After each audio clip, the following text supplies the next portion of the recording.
Big Boss Malayalam season 7 live അപ്ഡേറ്റ്സിലേക്കാണ് പോകുന്നത്. അനുമോള്, ശൈത്യ, അഭിലാഷ് എന്നിവരിങ്ങനെ ചർച്ച ചെയ്തുകൊണ്ടിരിക്കുകയായിരുന്നു. ഈ സമയത്ത് അനുമോള് പറയുന്നുണ്ട്, അക്ബറിന് വേണ്ടി ശരത്തേട്ടൻ നിന്നിട്ടുള്ളത് പോലെ ഒരിക്കലും ഷാനവാസിക്ക നിൽക്കില്ല എന്ന്.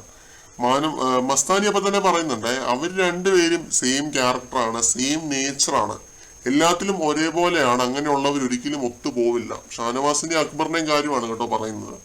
എപ്പോഴും ഈഗോ ക്ലാഷ് ഉണ്ടായിക്കൊണ്ടേ ഇരിക്കും അവർ തമ്മിൽ. ഞാൻ ഇവന്റെ അണ്ടറിൽ നിൽക്കണോ എന്ന് തോന്നും, ഷാനവാസിക്ക് പെട്ടെന്ന് തോന്നും എന്ന രീതിയിൽ മസ്താനി പറയുന്നുണ്ട്. അനുമോള് പറയുന്നുണ്ട്, പക്ഷെ ശരത്തേട്ടൻ ഒരിക്കലും അങ്ങനെ നിന്നിട്ടില്ല, കട്ട സപ്പോർട്ടായിരുന്നു അക്ബറിന്.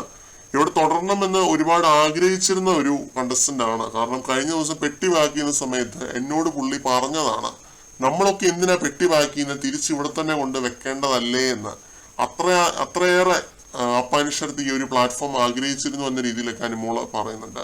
ഈ സമയത്ത് അഭിലാഷ് പറയുന്നുണ്ട് കേട്ടോ, എനിക്ക് തോന്നുന്നത് അവൻ ഫ്രണ്ട്ഷിപ്പിലൊക്കെ ഇത്തിരി പ്യുവർ സോൾ ആയിട്ട് പാവമായിട്ട് നിൽക്കുന്ന ഒരാളാണെന്നാണ്. ശരത്തിന്റെ കാര്യമാണ് പറയുന്നത്. ഇതായിരുന്നു ഇവർ തമ്മിൽ നടന്ന ആ ഒരു ചർച്ച.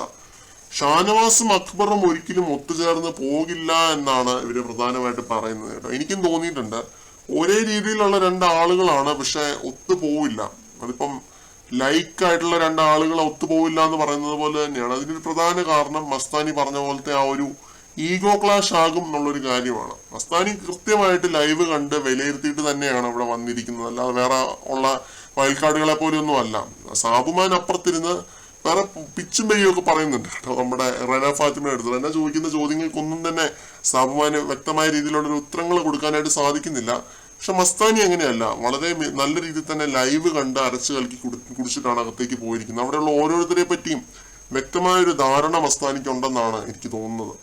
അത്രയേറെ നന്നായിട്ട് പറയുന്നുണ്ട്. ഷാനവാസും അക്ബറും ഒരിക്കലും ഒത്തുപോകില്ല എന്നുള്ളൊരു കാര്യം, അവർ തമ്മിൽ ഇങ്ങനെ ഫൈറ്റ് ഉണ്ടായിക്കൊണ്ടേ ഇരിക്കും എന്നുള്ളൊരു കാര്യം പറഞ്ഞു വെക്കുന്നുണ്ട്. അപ്പൊ ഇതായിരുന്നു ലൈവിനകത്ത്. കൂടുതൽ ലൈവ് അപ്ഡേറ്റുകളുമായിട്ട് നമുക്ക് വീണ്ടും കാണാം.